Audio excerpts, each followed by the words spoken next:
The city of Austin is holding a career expo for people interested in working in their different departments and agencies. They're hoping that this program will help reduce unemployment rates. The infant mortality rate in your district can be very different from the one right next to you. This mapping tool can show you why.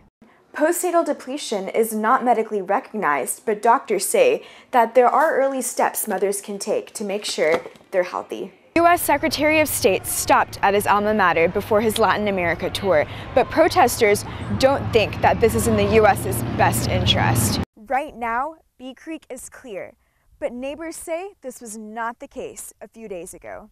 As for Syrian refugees looking to make it into the U.S., it's tougher now than before the war. Texas withdrew from the resettlement program 2 years ago over concerns about the screening process and whether anyone with the terrorist ties would be settled here.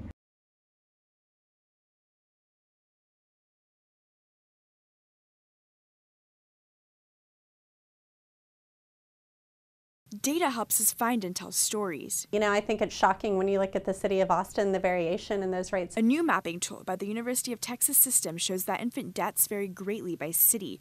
Researchers are using this to study infant mortality rates across different zip codes and racial groups. Some zip codes where the rate is 0 and somewhere it's as high as 18 infant deaths per 1,000 live births each year. Experts say this data helps explain why infant mortality rates are relevant. And infant mortality rates are how many kids die before their first birthday.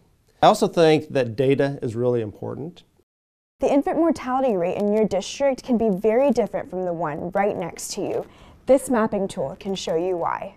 There's some zip codes that African Americans are doing really well in, but there's other zip codes in a really pretty close proximity where the rates can be